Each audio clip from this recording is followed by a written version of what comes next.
करते। सुखदेव जी महाराज ने मुनियों को व्यास नंदन श्री सुखदेव जी महाराज परीक्षित को जो कथा श्रवण करा रहे हैं, सूत जी महाराज के पावन चरणों में प्रणाम किया। 88,000 ऋषियों ने और प्रार्थना की कि जो भगवान के आपने अवतार श्रवण कराए, क्या कोई ऐसा पुराण है जिसमें भगवान के समस्त अवतार हो?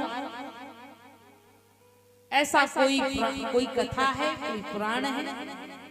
सूत जी ने कहा, ऐसा तो केवल एक ही पुराण है जिसमें भगवान के समस्त अवतारों की चर्चा है और कथा है, और उस पुराण का नाम है श्रीमद् भागवत महापुराण।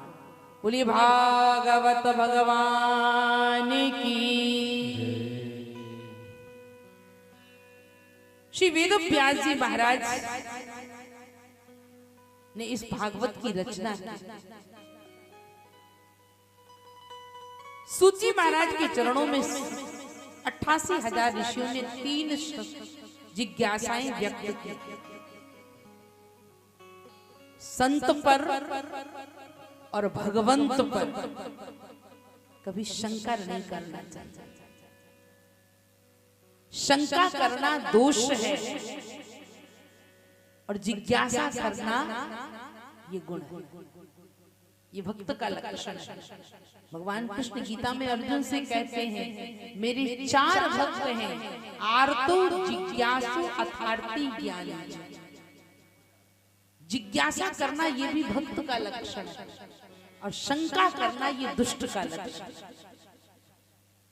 आप देखिए, जिसने भगवान पर शंका की उनकी दुर्गति हो गई।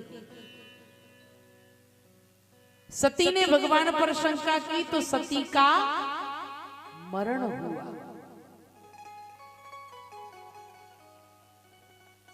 जयंत ने भगवान पर शंका की तो एक नैन कर तजा भवान, एक आंख चली गई। इसलिए शंका नहीं करना,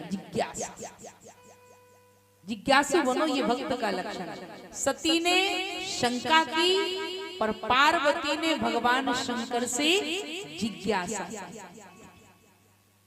वो जानना चाहती, जिज्ञासा मन में हुई।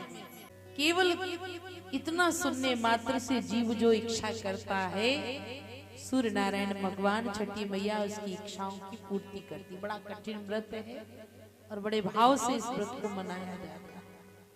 भगवान के अनेक अवतार, इसलिए जिज्ञासु बनो, शंका भगवान पर और संत पर कभी मत करो। 3 जिज्ञासाएं सूत जी महाराज के चरणों में 88,000 ऋषियों ने व्यक्त की। पहली जिज्ञासा, हम ये जानना चाहते हैं कि व्यास जी महाराज को भागवत लिखने की प्रेरणा किसने दी। दूसरी जिज्ञासा, हम ये जानना चाहते हैं कि सुखदेव जी महाराज इतने बड़े परमहंस थे, संत थे, फिर उन्हें भागवत पढ़ने की आवश्यकता क्यों पड़ी। और तीसरी जिज्ञासा, आज छोटे मोटे लोगों को भागवत सुनने की फुर्सत नहीं है और वास्तव में नहीं मिलेगी कभी फुर्सत। जिंदगी में कभी फुर्सत नहीं मिलेगी काम से। कुछ समय ऐसा निकालो, प्रेम कर लो भगवान श्री, कभी फुर्सत नहीं मिलेगी पर निकालना पड़ेगा। छोटे मोटे लोगों को भागवत सुनने की फुर्सत नहीं, और इतने बड़े सम्राट महाराज परीक्षित 7 दिन तक एक आसन पर बैठकर भागवत पुराण की कथा सुन रहे हैं। ये क्यों?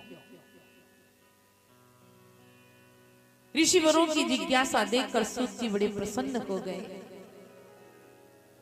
और पहला प्रश्न जो किया था कि भागवत लिखने की प्रेरणा व्यास जी को किसने दी, तो मैंने कल बताया था किसने दी थी, नारद बाबा। और नारद जी ने ये प्रेरणा कैसे उन्हें मिली, व्यास जी को ये प्रेरणा कैसे मिली? नारद जी अपने पूर्व जन्म की कथा व्यास जी को सुनाते। महाराज, आज आदमी छोटी मोटी पुस्तक लिख दे तो फूला नहीं समाता, और आप इतने बड़े पुराणकार हैं, और आपके चेहरे पर ये उदासी, ये निराशा शोभा नहीं देती है। कारण क्या? व्यास जी ने कहा, क्या बताऊं नारद जी, इतना सब कुछ लिखने के बाद भी मेरे मन में शांति नहीं है, मेरे मन में संतोष नहीं है, मुझे प्रसन्नता नहीं है। देव ऋषि नारद ने कहा, बुरा ना मानो तो एक बात कहूं, इस असंतोष का कारण जानते हो? आपने कर्मकांड लिखा, आपने ज्ञान कांड लिखा, परंतु अभी तक आपने भक्तों की कथा नहीं कही।